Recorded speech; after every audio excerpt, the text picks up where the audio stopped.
David Cameron, this morning we were reporting that he's made his final offer to broadcasters over the TV election debates. He says he'll take part in one. He wants 7 leaders in that debate. He's also ruled out a head-to-head with the Labour leader Ed Miliband. We're going to cross now live to North London and get the view of Tony Blair's former Director of Communications, Alastair Campbell. Alastair, good morning. Good to talk to you. His argument is that he has what everybody else wants and that he has more to lose than to gain. Is that not a good strategy? I don't think it's a strategy at all. And if that is his argument, why doesn't he say that publicly? What he's trying to do is weasel and wriggle out of having these debates because he's scared about losing them, because he doesn't actually have a great record to defend and he doesn't have a great plan for the future. And he sent poor old Craig Oliver in there with the specific instruction, I don't care how you do it, but make sure these debates don't happen. And if he's seriously saying that in what is going to be one of the most important elections in recent times, and one of the closest elections in recent times, if he's seriously saying that the British people are not entitled to see a debate between the two people, only 2 people in this country can be Prime Minister after May the 7th. One is David Cameron, the other is Ed Miliband. Nicola Sturgeon, Nigel Farage, Natalie Bennett, they will all accept that, only those 2. So the original plans from the broadcasters of 3 debates, one of which was Ed Miliband against David Cameron, that's what he's been trying to avoid the whole way through, and it's pathetic. It's morally cowardly and it's democratically totally wrong. OK. You've been in Craig Oliver's shoes, you've been in that position. Are you telling me that at no stage these debates or a debate like this wasn't offered to Tony Blair and you may have said, not in your Nelly? We didn't say not on your Nelly. We did, it's true, have discussions about it, and within Tony's team there were some who were passionately in favour, and there were some, and myself included, who were always very sceptical. But I think there's 2 big differences. The first is that was years and years and years ago, and the second thing is they've already happened. And David Cameron, no less, said at the time that they happened in 2010, these are now a fundamental part of our democratic process. He said that. So what has changed in the last 5 years? I'll tell you what's changed. He hasn't got a record to stand on. He hasn't got a plan for the future. And he's pathetic in the way that he's wriggling out. And do you know what, Eamon? People, your viewers would have much more respect if he actually came out and said, do you know what? I've decided there's not much in this for me. I've decided if I can just swan around the country, waving at people, coming out with my glib sound bites, I've got a better chance of winning. I'm not going to do it. We'd have more respect from him if he did that. Instead of which, he's pretending he wants them. He's pretending he cares about the Greens and the DUP and UKIP and all the rest of it. It's pathetic.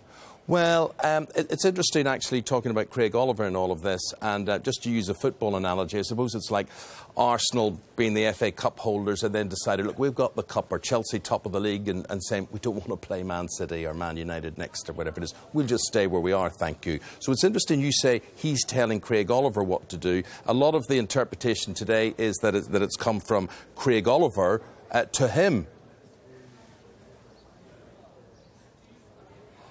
Listen, I mean, people used to say this about me with Tony Blair. Tony Blair was the Prime Minister. He was the leader of the Labour Party. David Cameron is the person who is calling the shots here. Ed Miliband said yesterday he would happily go anywhere in the country at any time between now and the election to do a head-to-head live television debate chaired by somebody like you or Adam Bolton or Jeremy Paxman, whoever it might be, unmediated by the print media, to let the public see these people defend themselves and their policies. That is not difficult to organise, and he doesn't want to do it. He's worried that he's going to lose, and I'll tell you why. Because he goes around the place, when you've got all the newspapers saying Ed Miliband's terrible, when you've got them all sort of saying that Ed Miliband would be a hopeless Prime Minister, that's quite nice for David Cameron.